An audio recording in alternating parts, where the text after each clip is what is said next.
Good morning to Paul. Good afternoon to those of us on the East Coast. Welcome. I am Reverend John of the Affiliated New Thought Network. I'm the administrator, and I'm thrilled to see everyone here. We are featuring Paul Selig today in our speaker series, and we're very, very excited about that. We have study groups going on. All of us are having incredible spiritual unfoldment as we journey through these books. We have a speaker series once a month, usually the last week of the month. And Paul is going to be a keynote speaker at the upcoming ANTN conference at Unity Village in October. The registration cutoff date for that is September 15th. So we did want to get that information out to you. And Dr. Carol will be leading us today with this session. She's the founding minister of Center for Conscious Living in Morristown, New Jersey, and she was there for 29 years and has recently retired. She's also a past president of ANTN, and she's been on the ANTN board in several capacities for many years. She led speaker series, I think, in the beginning to all the way through last year. So this is something she is exceptional at, and we're very grateful she was able to step up and help us with today. So Carol, I'll turn it over to you. Everyone else is muted, and I will just keep watching for that. I'm also going to put up Paul Selig's website in the chat box. So if you want to access that and find out more, you can. So I'll turn it over to you, Dr. Carol. So good morning, Paul. Good morning. Morning. John is an animal chaplain and has several dogs, big ones. I think let's just spend a moment and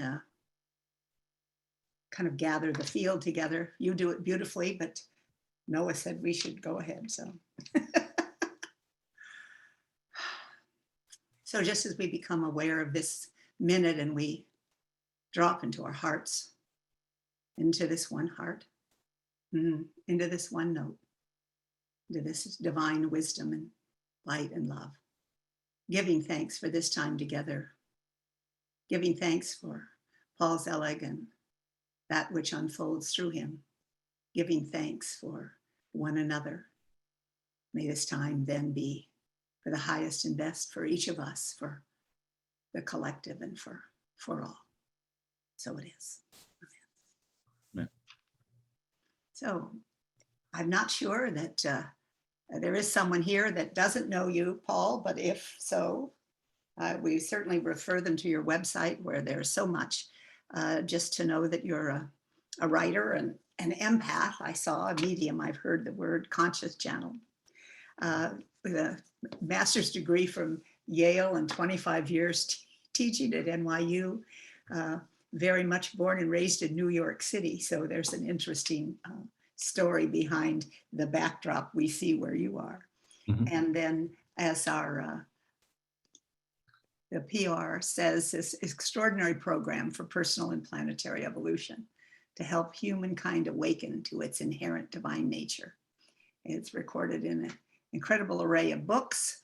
I Am the Word, the Book of Love and Creation, the Book of Knowing and Worth, the Book of Mastery, the Book of Truth, the Book of Freedom, and this Beyond the Known trilogy, Realization, Alchemy, and the book called The Kingdom, which Noah asked me to be sure and say was just out last week and is available everywhere. I want to also just briefly say again, I'm so grateful that you're coming to our ANTN conference, which is October 25th through 29th at Unity Village in Missouri. And if you would like to be connected with Paul more, why he has Wednesday weekly live stream series. You can come for one time or for the whole series. And tonight there's a 5-night intensive that's starting called Radical Change. And I think there's still time to register for that. So again, on the website. And I want to mention one other event because I just noticed it today.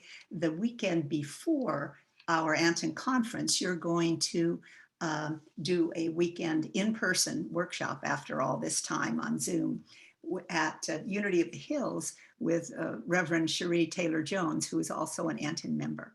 So I just want to give a little heads up to her for that. So thank you very much for being here and being with us.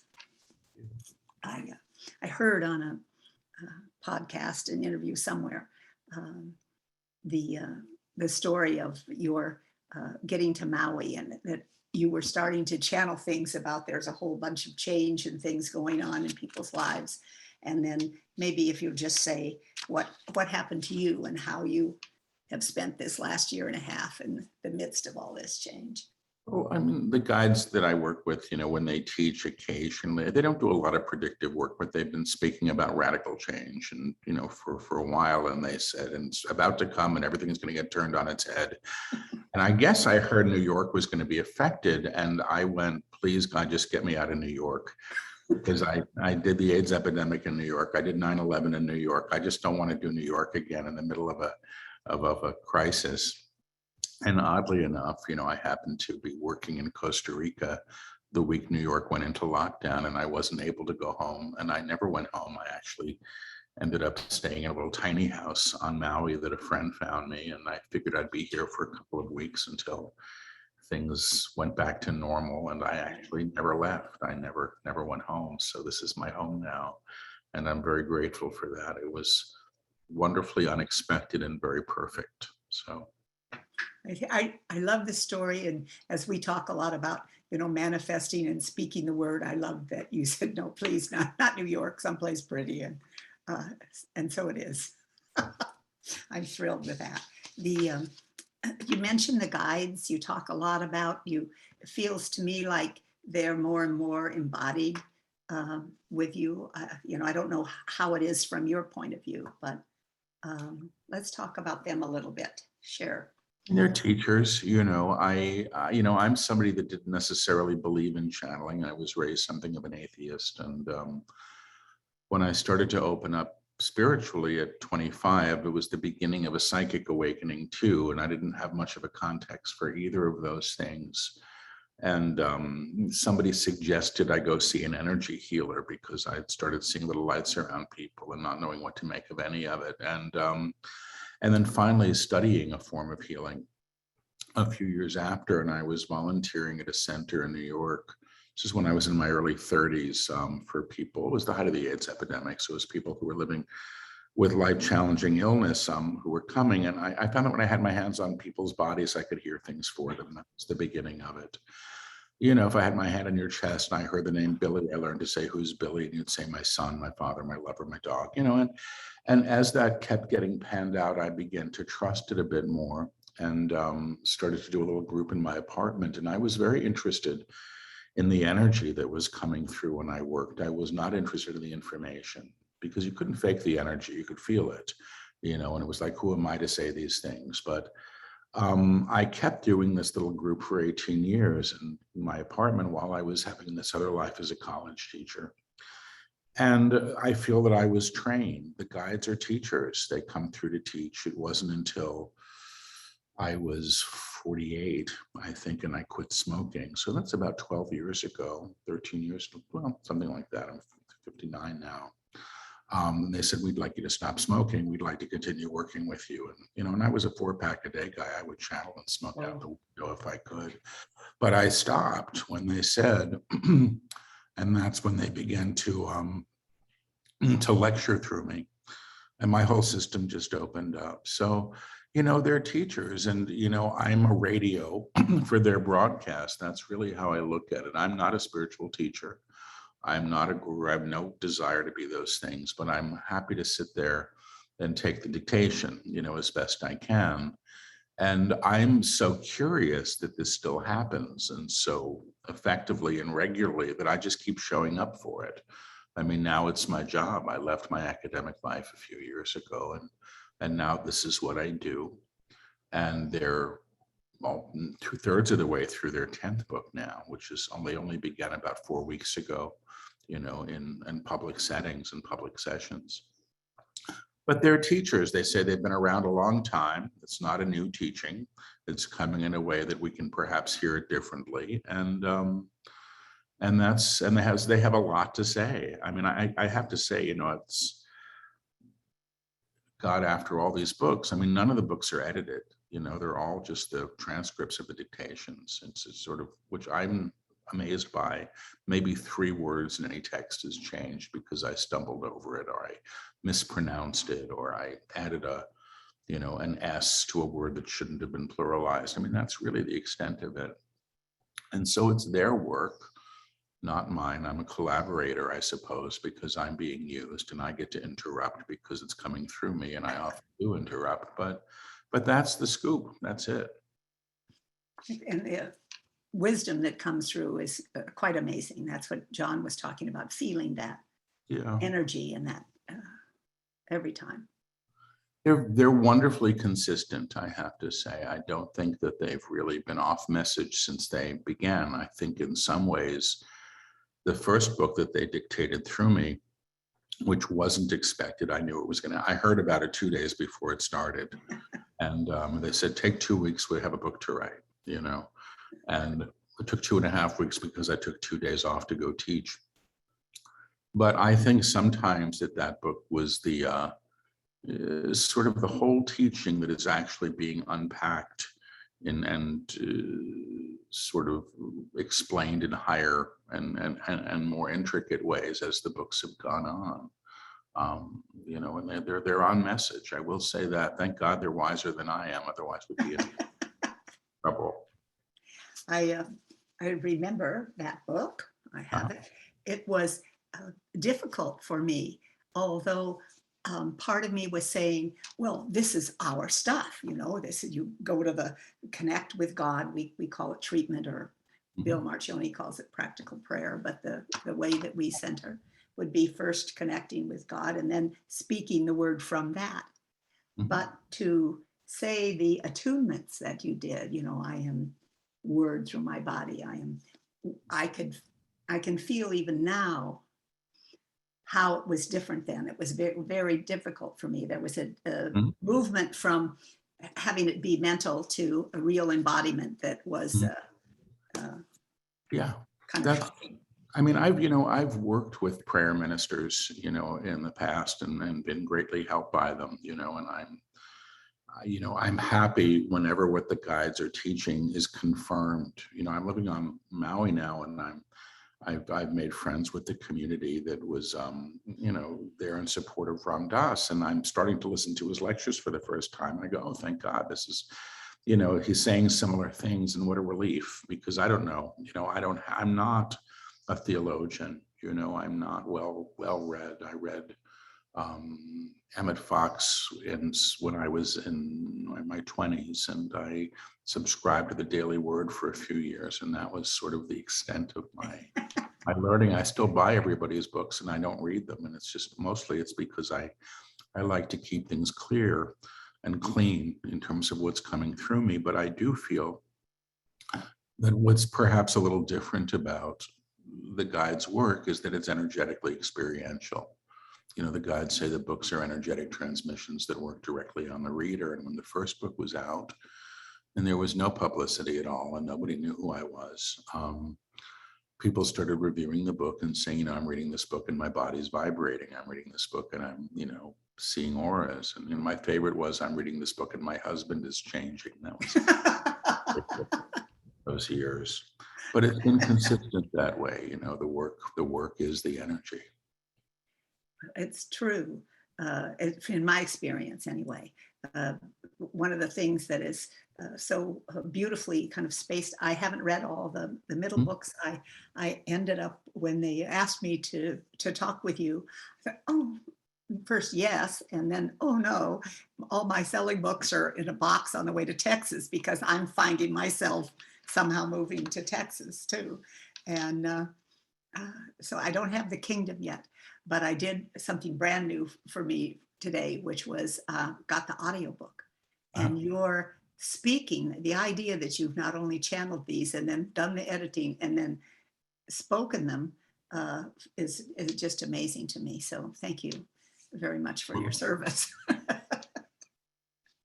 So talk about a little bit, you call them attunements, or the guides call them attunements, I guess I should say, talk about the attunements for us a little. Well, I mean, there's a series of them, and they seem to build one upon the next. It began in the first book, I Am the Word, but the attunement to the word was something that they first brought through in this little group that met in my apartment.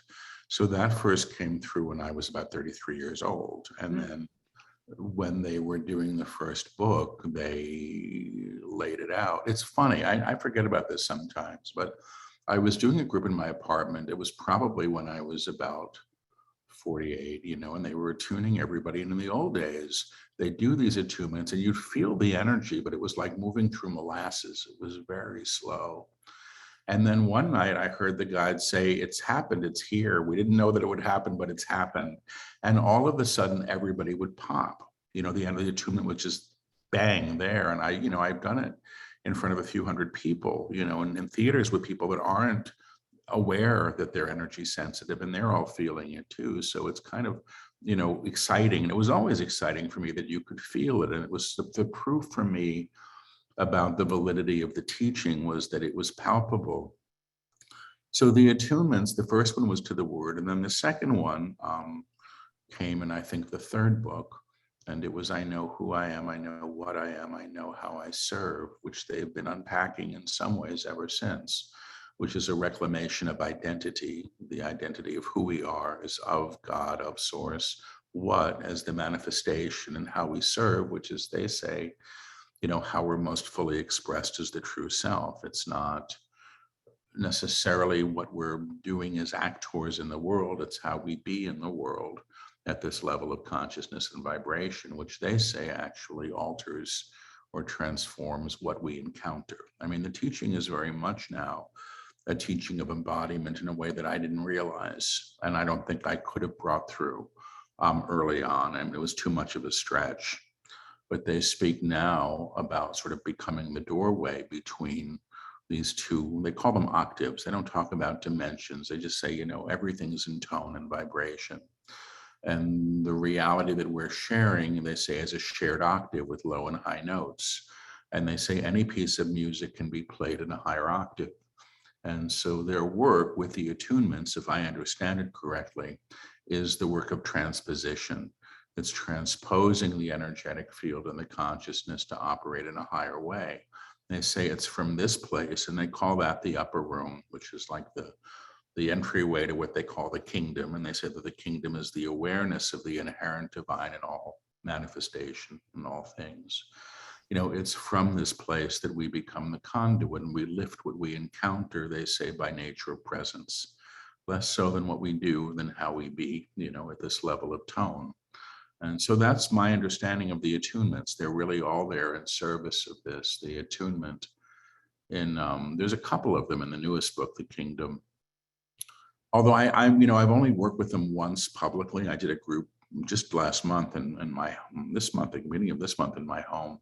First time I've worked with live people in a room for, over a year.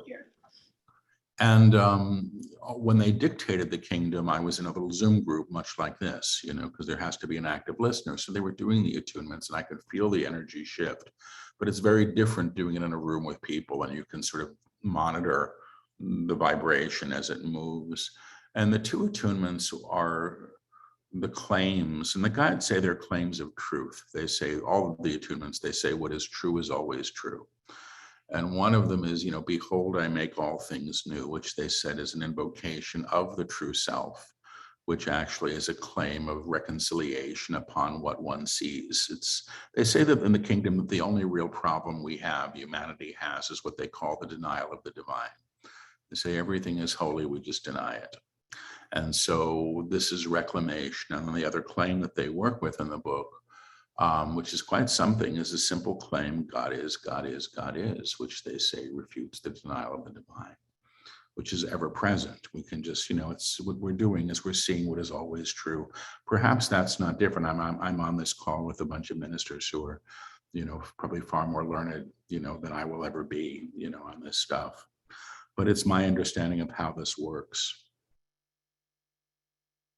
Yeah, I don't feel that we're more learned in any way at all. What you're doing is it's like a real time in the moment experience of stuff that we talk about. Mhm. And that's different. You know, now it may be presence flows through us, and that happens to us in different ways as well. But there's something happening here with these attunements. And as you said, even the vibration in reading the book, you know, a couple of years later, it's still there. That somehow this information that is being transmitted by vibration rather than just letters on a page is palpable, I think. Well, they say that the books work in two different ways. They say the words on the page provide an intellectual context for the teaching, but that the real teaching is the vibration. And the guides say that they're working outside of time. So they've actually said, and it was when they first said this stuff, and I sort of rolled my eyes, but they said, you know, if you're reading the book and you have a question about the book, ask the question, because while we're dictating the book through Paul, we're also reading it with you, and we'll answer the question. And people started writing in and saying, I asked a question on page 32, it was answered on page 33. I hadn't read the book in 4 years. I went back, it's a different book.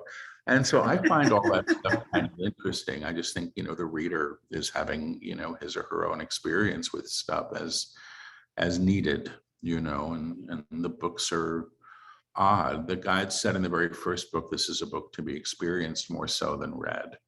And I think that's been the truth of all of them. You know, they're all sort of experiential, and the guides say they're all operating at a different level of tone, and that there's sort of a gesture or intent behind each of the books to support us in acclimating to a higher level. And, you know, I've heard of people that get, you know, excited and read 7 books in 5 days, and then they fall apart. And I'm going, well, I think like drinking, you know, too much hot chocolate in one sitting, you know, it's probably not going to sit so well. You've got to parse it out. That's that. I hadn't heard and loved the idea of the kind of, I guess, the simultaneity of time, the idea you're reading this page and then they're working wherever, and then so it's fascinating. Yeah. Well, they're toning in the damn books now, which just makes me nuts, because I'm basically shy, you know, I'm so sorry about that. Please keep no, toning. it's fine. I'm happy to do it. But they started toning in workshops to sort of create a field that was sort of outside of, I'm going to say then data, you know, they're just sort of moving us to another place. And, you know, that was happening. But then they started doing it in the books themselves. So you'll read in the book that says Paul tones, or the guides tone through Paul. It's like a stage direction in a play. And the funny thing, and the first time I went, okay, I don't know if this is going to happen, you know, but the first time I read the transcript of a section where the guides were toning, I could feel it. I could feel it in the book. And I went, okay, it's still here, you know. I just don't think we can sort of work with quite the same rules when we read these things, you know, so. I think, isn't that the point? I guess so, you know. I mean, I have a funny relationship to all of this, you know. I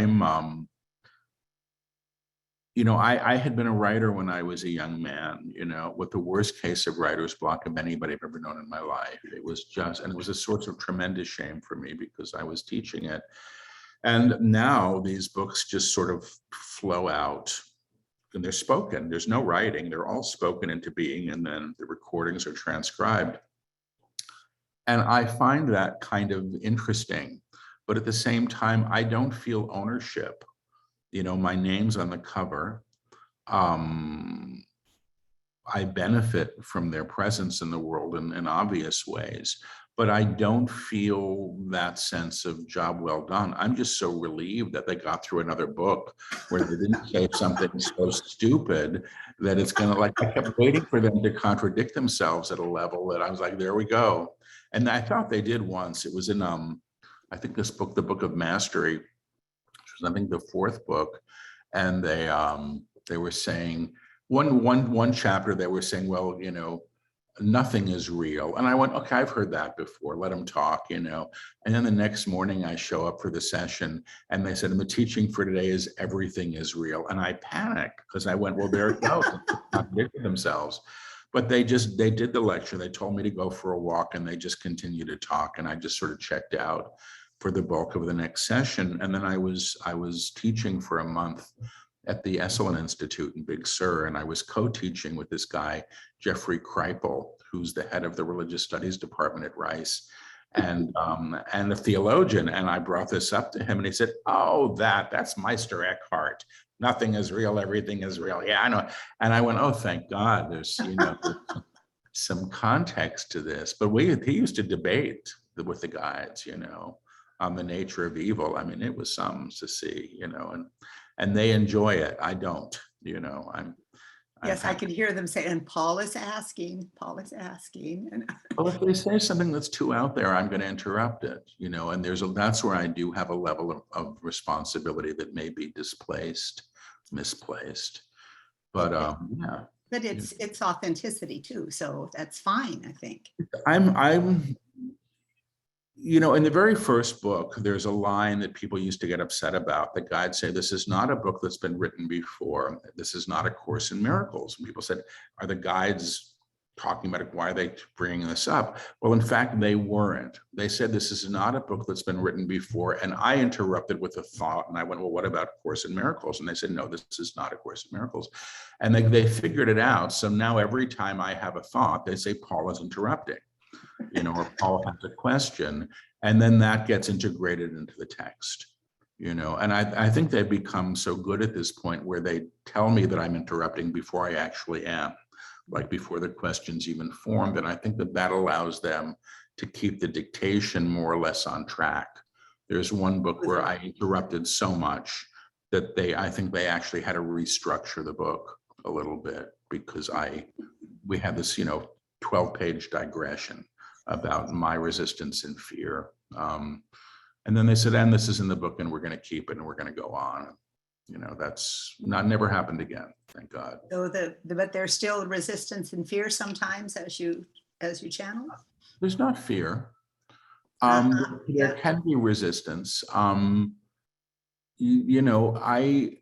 I'm still always surprised that it happens. Like every time I do this, and I do it a lot, it's like getting on a diving board and having to trust that there's going to be water in the pool.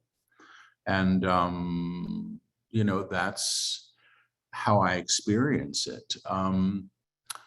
But no, it's not fear. It's when there's resistance in the room, if I'm doing a live event and there's, people in the front going like, not taking it. I mean, then the guides sometimes, and I'm working with my eyes closed, so I don't even see it, but I can feel it. And, sometimes the channeling gets a little barky, a little yelly, a little more staccato, until the energy in the room gets coherent. And usually that happens the moment they do attunements, and then it's smooth sailing. But my own resistance is, I mean, I didn't do well in science or math. I could have cared less when I was a kid. And when they talk about matter and how things are altered through consciousness and thought, I get a little anxious. And fortunately, the vocabulary they use is more based in music than anything else. But I feel that I'm out of my element. It's like occasionally they'll use a word that I don't know. It happens rarely. And it happened in a book recently, and I just refused to say the word because I thought I'm not going to be able to go back and correct this. And it's in the book, as we're saying a word, Paul refuses to say it. And the word was penumbra, which I just didn't know. And after I just said to the group, this was again at Esalen, I said, the word is penumbra. Everybody got their phones out, they looked it up. And it was the light that shines from behind the cloud. It was the perfect metaphor for the whole chapter. But I didn't say it. So, I suppose it's still a bit of an issue of trust, for me. And it's not trust in them. It's I trust what they're going to do. It's trusting in my own ability to be out of the way enough to deliver it clearly, because that's my job. I've met people who say that they channel, who say that they have their work edited and their work is all, somebody goes back and fixes it all. And I go, well, it's not mine to do that. It's not my book to fix, and I was fortunate to have my first editor say, I agree, we're not changing anything, even if it makes no sense. So there's sentences in some of the books that you really have to work at. And I think that was their sort of overriding my confusion. There's one word that they used to use to restructure sentences. I just remembered this because I think they did it again recently. It's the word like response. Like if I'm like confused about, like if I start listening too much to what's coming through me, that's when I can get in the way. And then they'll have to like reroute the sentence to get me back out of the way. And they'll say response, and then the sentence is sort of reconfigured beautifully. It always, you'd never know it looking at it. But I think they've figured these things out. I haven't. Talk about what you said, and you were clear. No, it's not fear. It's just feeling uneasy sometimes about what it might be or what it's going to. Let's talk about the upper room and why there's no fear and what this whole thing about the kingdom is, maybe. Well, at the end of the 6th book, which I think was the Book of Freedom, they invited everybody to cross a threshold. It was like the end of the book. And they said, everybody come, welcome to you. It was this wonderfully celebratory thing, and they actually said to me, and Paul, you get to come now too, which was really something. And I had been told in a reading, I was with somebody who sat and asked me questions and for the guides, because I can't do it unless there's somebody there. And the guide said, well, Paul's job is to hold the door open for others, which I just thought stank, and I wasn't happy about that. And the other person who was, an agape practitioner, she didn't like it either. That doesn't sound fair. But I realized the door was the books. Holding the door open was the books. The books are the doorway. So my job was to hold the door open for the books. And then they said, everybody gets to come. And then the next book, they began by bringing everybody to the upper room. And that's what was on the other side of the threshold. I actually didn't know that it was in the New Testament. I mean, somebody sent me a recording of Mahalia Jackson singing a hymn called In the Upper Room. And I went, what? This is there. But they talk about the upper room as the next level of, or octave above us. And they say, that the action of fear is to claim more fear. Every choice we make in fear gets us more of the same. And they've also said recently, fear isn't very smart. Fear replicates itself much as a cancer does, but it doesn't know how to ascend. It's not capable of it. We can lift fear. They say even fear is of God. It just doesn't know it. It just doesn't agree to it, but all things must be of source or nothing can be. So they say when you go to the upper room, and they used to bring people in workshops to the upper room through the attunements, and it's really very simple. And then they'd say, what are you afraid of? And nobody had anything because it wasn't there. And they say, fear doesn't exist in the upper room. And when you begin operating from that place, you have the choice, and we all have the choice to go back downstairs to the lower because it's what we've been trained in. But I find that I don't do it as much. I'm not as comfortable there. I don't use the habit of being afraid seems, I was a gay bullied kid, I was a chubby little kid who was picked on. I had a lot of fear in my life, and I have much, much, much less now, which is kind of amazing to me because I didn't think that would happen. And I do think of it as a gift of the teaching. This is what happens when you're no longer agreeing to fear. And they make I have to say this because of the times we're in, but the guides make a very big distinction between fear and prudence. And they're in favor of prudence. Well, they say, if you want to go ice skating and there's a sign in the pond that says thin ice, best not to skate. Like kind of basic. It's like, you don't have to get wet. You don't have to be frightened of skating either. But, perhaps best to wait until, it's a little colder. So that's how I understand it. And it's no different than, they said this for many, many years. If it's in their description, if it's raining, it's not a bad idea to have an umbrella. There's nothing wrong with the rain isn't evil. You don't have to be frightened of the rain, but you also don't have to get wet. So that's my understanding. But they've said many, many, many times, the action of fear is to claim more fear. Look at every choice you've made in fear, see what it got you. And they also say, which is basically the same teaching, put in a different way, what you damn and who you damn damns you back. Who you put in darkness calls you to the darkness. and what you bless blesses you in return. And they do this with energetics. I mean, they have people in workshops work with the claims with others, and you can literally feel the energy roll back at you. Creation, isn't it? Movement creation is a different thing. Movement okay. creation is an illustration of how we work. It was in the Book of Truth where they started talking about the body and vibration for the first time. And I mean, in the very first book, I Am Word Through My Body was one of the attunements. But they basically said, we operate kind of what they call it the echo. So if you claim the inherent divine that is already present in something, and the claim that they would make there would be, I know what you are in truth, the what being manifestation of source, God. They say there's one note played in the whole universe, call it the word, call it whatever you want, but that one note is in manifestation as all things, just at different levels of tone and vibration. So it's the reclamation of that one note. Once you do that, you can actually feel it come back to you. It's kind of wild.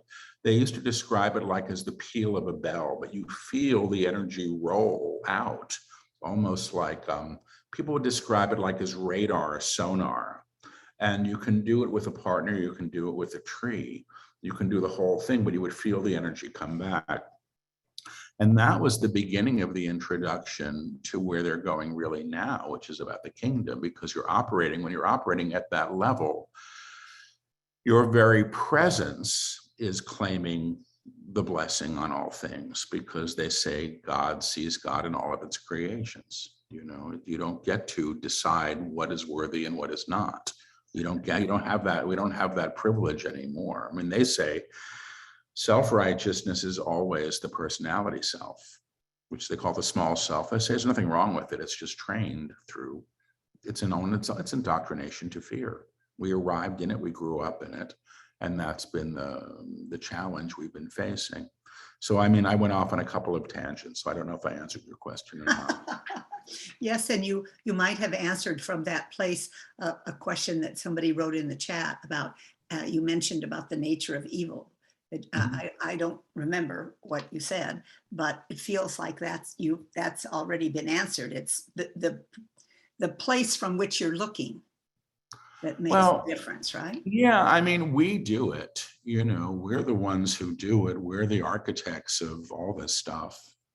And we do this, I understand, through the inherent denial of the divine. It's pretty basic. But you see that when they say that everything is God, some people say, well, what about these terrible things?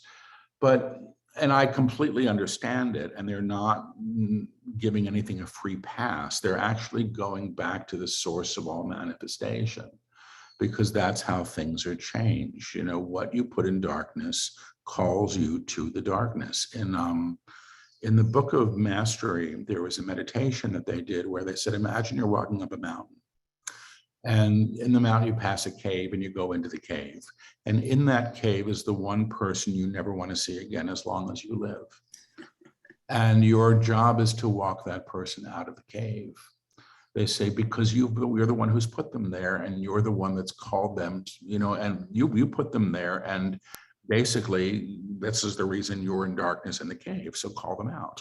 And the idea of forgiveness isn't about sort of making it okay. I mean, I'm sure you know this, but it's about our own liberation and our own freedom. Always about ourselves. Yeah. And it feels like also the idea that if everything is God or everything is this one note, then if there's something you've labeled or claimed, maybe they say, as not that, yeah, then you're not in the one note, or you're in the one note, but you're in it, but you're denying it, and you're back at that low level. And they talk a lot about this. It was in this whole last series, they talk a lot about this. In the Book of Realization and Alchemy, they really get into it. They talk about the process of lifting things to the upper room. And they've said, you can't lift the evil man to the upper room because you're the one that's made him evil. So you're operating then at that low level of vibration or tone. The way to move is to go to this place beyond judgment, which is fear, and then realize the presence of the divine or the inherent divine where it has been denied. And that's the act of reclamation or redemption. You know, I mean, it's this belief, I suspect, that we're also, you know, entrenched in, that if there is a God, it prefers some over the others, you know, and, you know, some are privileged and some are not, and some are going to be damned. It's all this stuff. And I get that we damn ourselves, you know, that's the problem. You know, we're the ones doing it. We've been given that level of authority. It's a use of will. It's a low use of will. And again, it's not that people don't do really horrific things in the world, they do. But the guides are saying that, you know, we're actually party to great change right now. And part of this change is we're starting to see it. And the whole point is, they say, you know, you see this stuff so that it can be healed. You're not seeing it to damn it and to point fingers. They said what's happening now, they said this 3 books ago in the Book of Truth. They said what's about to happen. This is about 5-6 years ago. They said what's about to happen is that everything that's been buried is about to be serviced. And they said, if you can imagine that your backyard is turned into an archaeological dig, that's what it's going to be like. And what was buried 5 minutes ago and 5,000 years ago is all coming to the surface. But it's coming to the surface to be seen anew. You see, nothing is healed unless it's brought to the light. And I think we live in a culture that, you know, we like to vilify. We like to blame. I mean, the guides have spoken about this endlessly in books. You know, the entertainment in the towns used to be the burning of the witch, or, you know, the hanging of the thief, or whatever. And the whole town would come out, and then evil was vanquished and you go back to your life. And they say it's never worked. And we still do that, you know, and seem to take some kind of perverse joy in it. But it's going to keep us where we are, which is operating in separation and the inherent denial of the divine.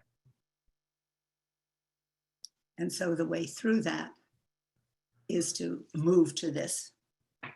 To a level of consciousness where you're not choosing in the same way. Yeah. And they say we're all having to do it. This is a whole species at this point.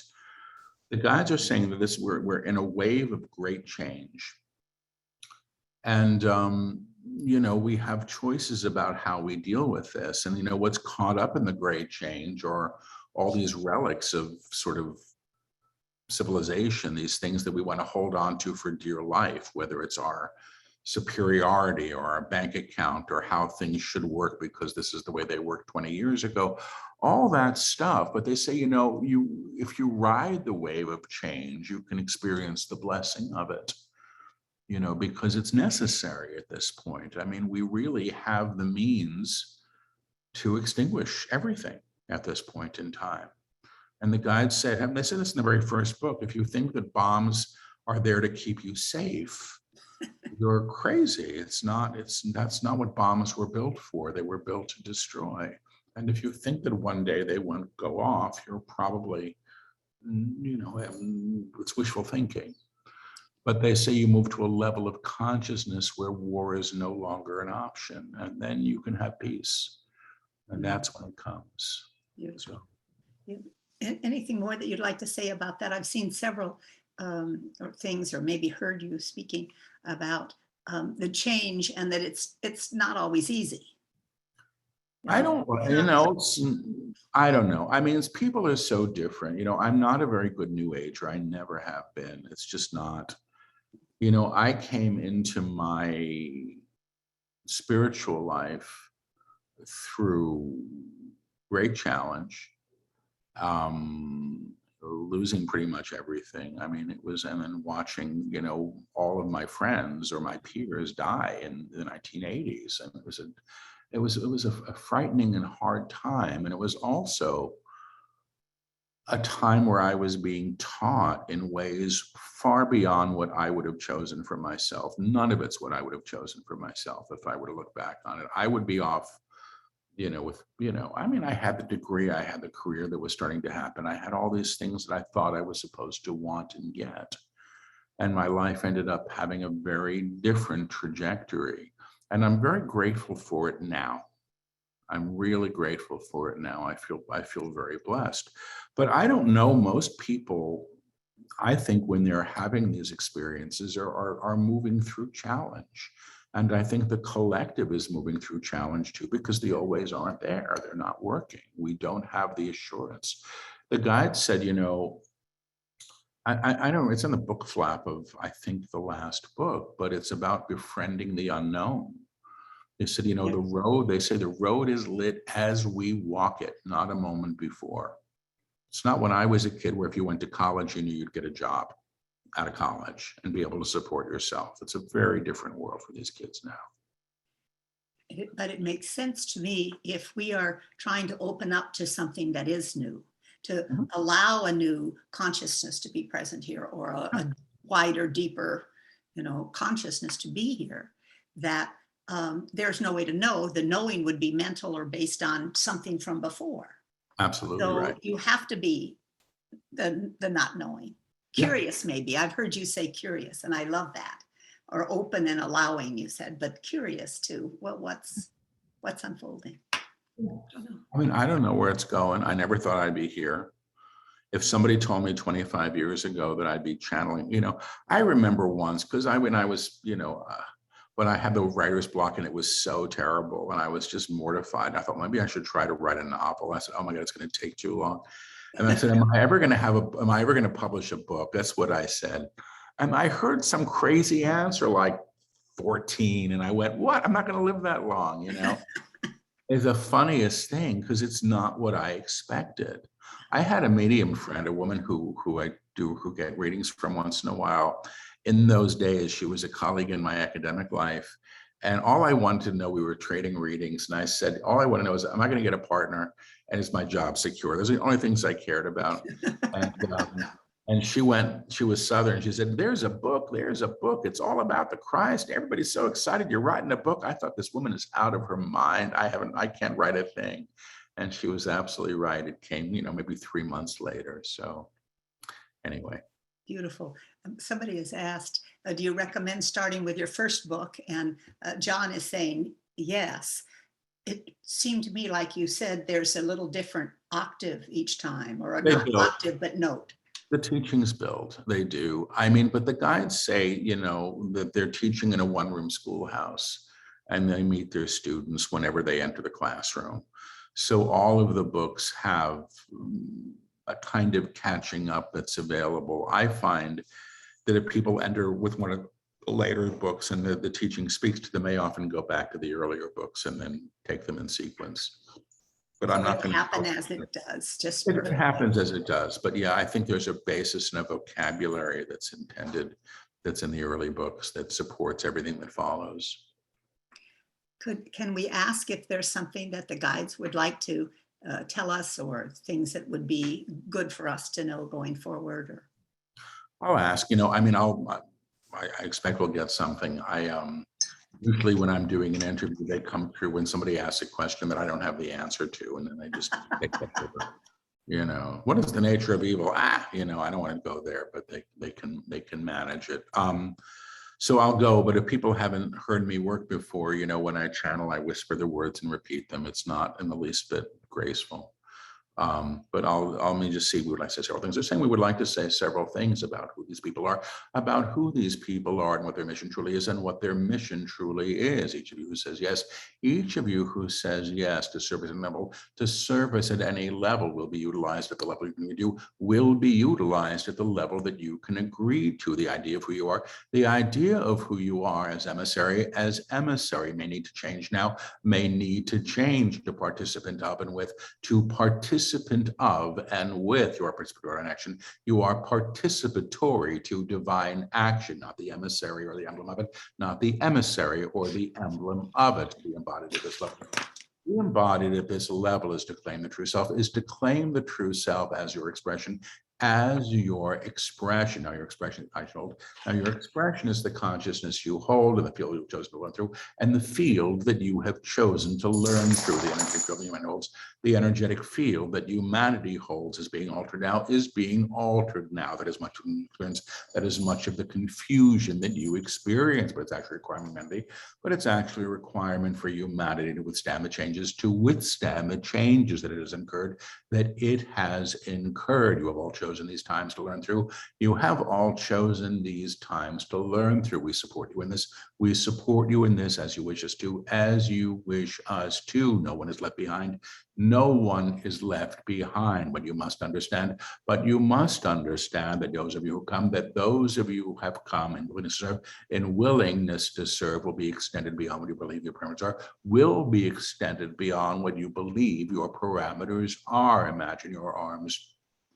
Imagine your arms, which you thought could only reach so far, which you thought could only reach so far, suddenly could extend 1,000,000 miles, suddenly could extend 1,000,000 miles. Imagine that your consciousness, as you understand it, can embrace all of humanity, can embrace all of humanity. Imagine that God itself is what sings through you, and the tone of the song you are singing. And the tone of the song you are singing is actually imparting truth to all that it encounters, You have chosen this. You have chosen this. It is here for you as you say yes to it. It is here for you as you say yes to it, period. And they're saying periods. Beautiful. Yes.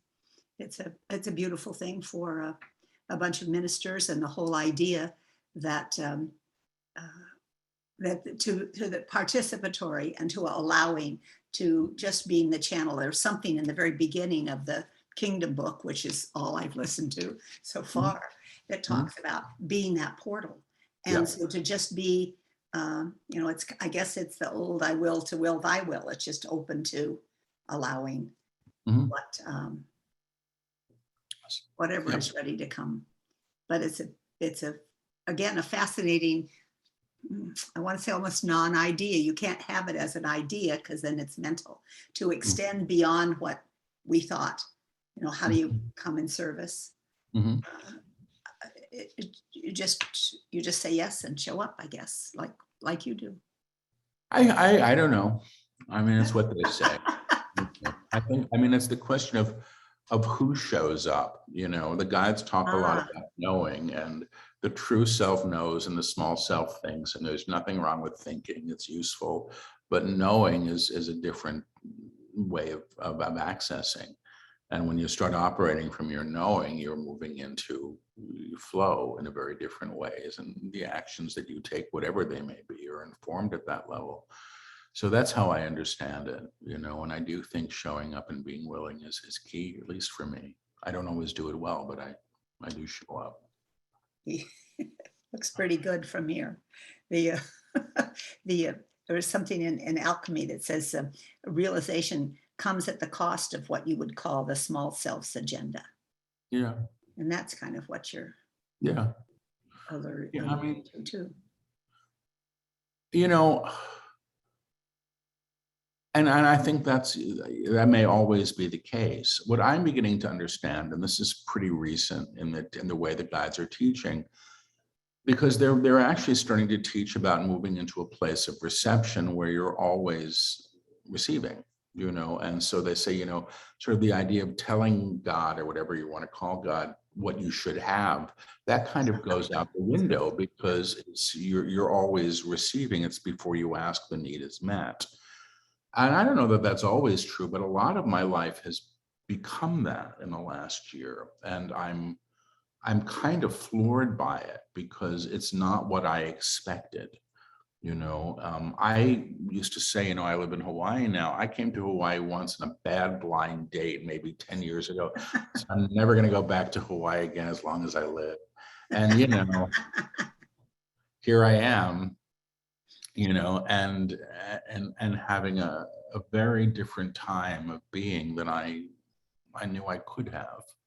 And that's that's the gift of it. So, but it's not about my outlines anymore. And, my partner should look like this, and I should have this much money. Also, this starts to go away, and it sort of starts to move into sort of a larger thank you, just a larger that. It feels like the part of the evolution of the whole of it, because we, the ministerial group here, did a lot of teaching about manifesting and how to hold and say and do. And it doesn't make a lot of sense anymore. It's very much, I loved, and now my prayer is thank you. Yeah. Beautiful. Yeah. You know, it's just something else is, I don't know, calling, or is it's more embodied? There's less direction. I don't know. Well, you do. It's good. I don't know, I mean, I know the experience that I'm starting to have now, and I don't know that it lasts, that's all. It's just, it's what it is now, and I'm learning through it, and, it's a lot less effort is involved. Yes, a lot less effort indeed. I am wanting to ask about the attunements and whether the guides feel like there is some attunement that would be wonderful for us too. For this group. Well, they're saying, yes, God is, God is, God is. Now decide this if you wish. They're saying, now decide this if you wish. There is an aspect of you now. There is an aspect of you now who knows who it is, what it is, and how it serves, This is not the intellectual self. This is not the intellectual self. That may have an idea. But your true knowing is of the true self, So allow this aspect of you. So you allow this aspect of you that already abides, in what we call the upper room, to claim this truth as so, to claim this truth as so. You may all say this if you wish to yourselves. You may all say this if you wish to yourselves. I am in the upper room.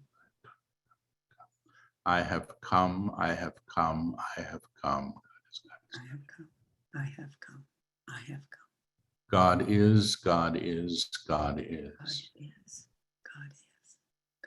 And they're saying, allow yourself to be known at this level. Let the divine know you. Let the divine know you, the self that has come, in expression, in agreement, what he, she always is, to what he, she always is, period. And they're saying, period. So that's what I get.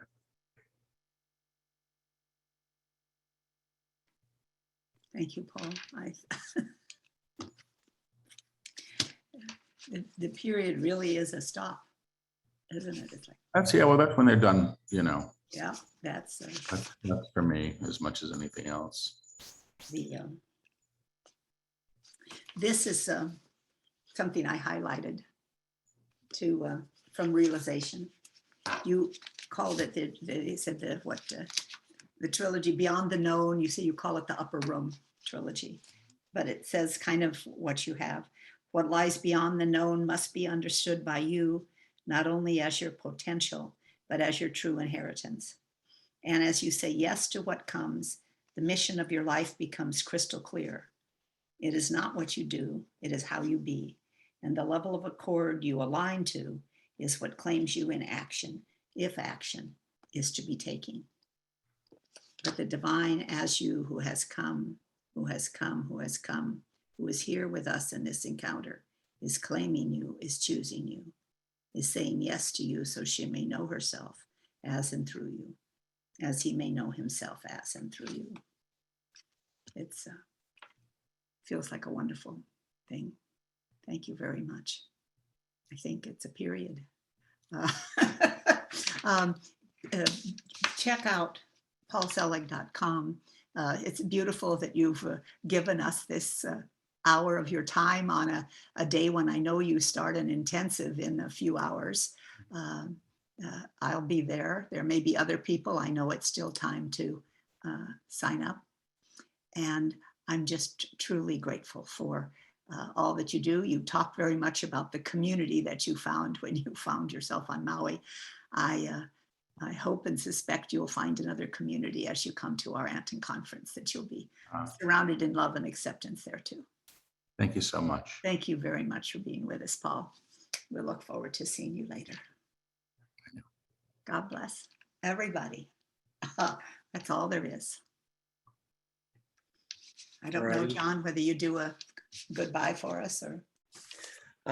No, I was just, sorry, going to remind everyone about September 15th is the final date to sign up for our conference at Unity Village with Paul Selig. And you've got his web address in the chat box, and you have the Affiliated New Thought Network's web address in the chat box. So please check them both out. Thank you all for being here. A recording of this will be on our YouTube channel, and we'll probably post it over to the affiliated, the ANTN Community Happenings page if you want to monitor that on Facebook. So thank you all for being here. Thank you, Paul Selig, all the way from Hawaii. We are so grateful that you joined us. Thank you, dear Dr. Carol, for hosting this. Yes, I want to say, Paul, this kind of thank you for saying yes and stepping up. There is such compassion and humility flowing through you. I'm grateful. Thank you. Thank you for having me. Bye, everybody. Bye-bye. Bye, thank you. What you bless blesses you.